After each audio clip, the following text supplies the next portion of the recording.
Welcome back to Business of Politics. We're talking to Secretary Ocampo. Sir, I cut you off. You're making an important point. Of course, energy is one of the things that we have to look at, the transition, as you said, from fossil fuel to clean energy has to be programmed and intelligent. And you were about to make a point on food. Yes, I remember I was telling you there are two points, general items that we have to look at in order to make sure that the cost of living, particularly for the poor, doesn't get unmanageable.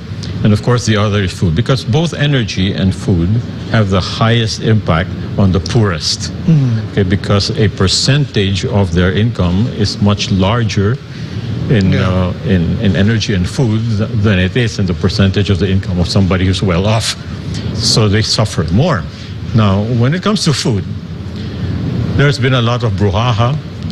In fact, pun intended, quite a bit of tears shed about onions, for example. But then there's the old issue about rice and the entire agriculture sector in general. So, in this particular case, you have to look at short-term, medium-term, and long-term measures. Okay.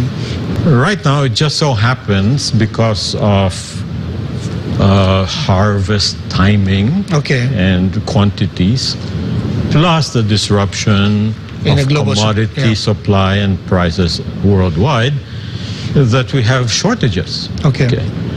And so the short term was already addressed by the President by extending the effectivity of EO 171, which allows for the temporary importation of certain products and commodities in order to bring up supply and therefore stabilize price.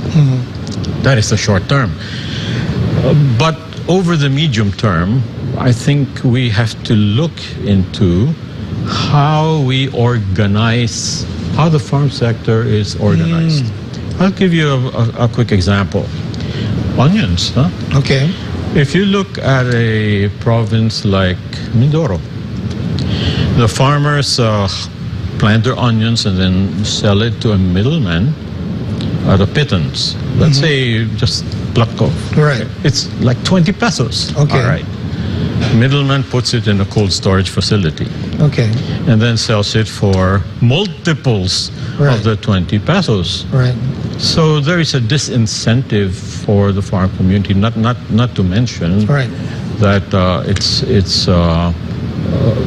it's bad for the poor to remain after all the hard work. Now you look at a province like Nueva Ecija. The farmers are doing exactly the same thing, planting onions, but the difference is the cold storage facilities are owned by the farmer cooperative as well. That's what I mean by structure. I think there are enough examples of this all over the country to be able to derive which structure to encourage. If we need to encourage it by passing legislation, why not? No? But this is nothing new. The farm sector of Japan is based on cooperativism that is all the way from the plant to the grocery. And there's no need for us to reinvent the wheel. We just have to make certain adaptations in order for that to take place. Or else, if we don't do it, we'll always be crying about the poor farmer and the bad middleman who's always shafting them and so forth and so on.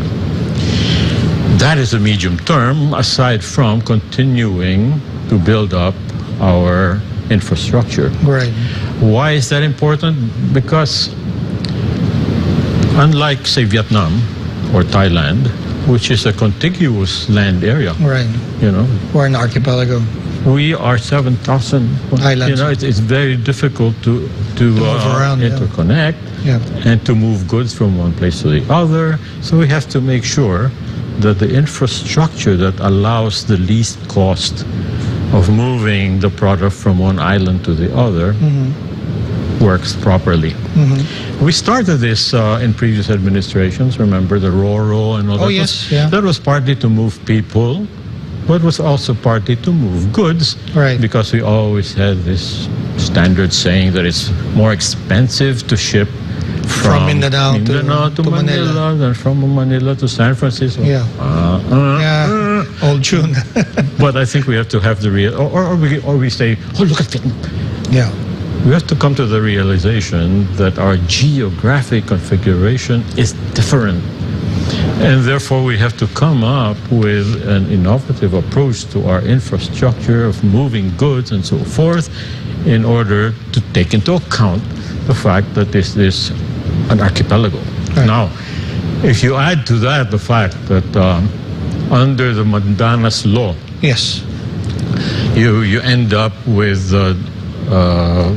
authority and the budget for determining the prospects of agriculture down now to the LGUs. It's devolved, yeah? It's devolved. Yeah. This can be good or this can be bad.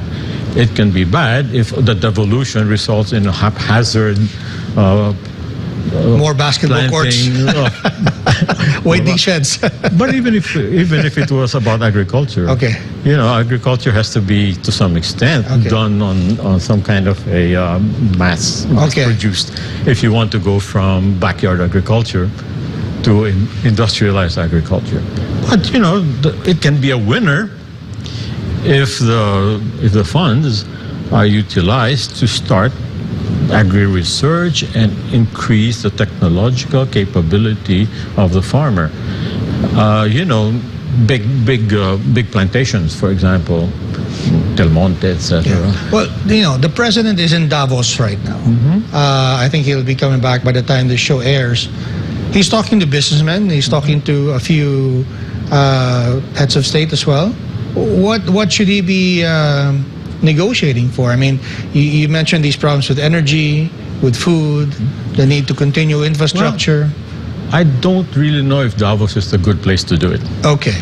Because that is really much more a geopolitical and very Western-oriented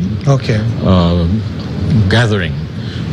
And with the Ukraine-Russia thing distracted they're distracted by that. The last thing they're talking about is Philippines. Yeah. But to his credit, the president has already made other trips. Yes.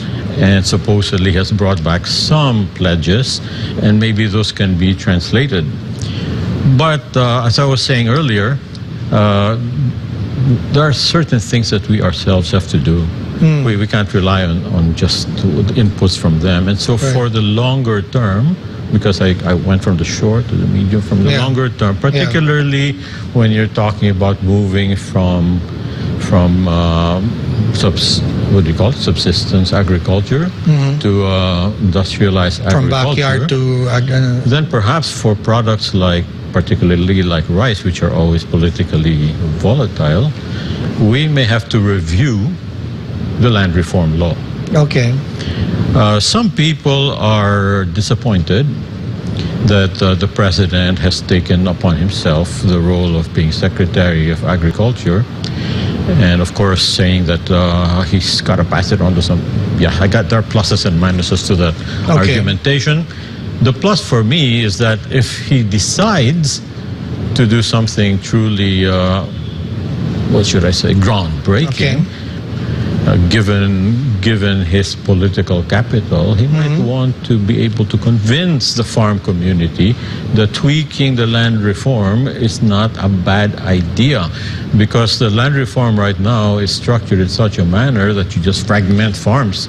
And you'll continue to fragment farms. You don't have scale, You don't have scale, but there are ways by which you can recover scale by tweaking the land reform, and then you've got scale, and everybody is going to benefit from it. Yeah, we'll pick that up after the break. We have to take another commercial break here, Secretary. This is Business and Politics. We're talking to Secretary Ocampo.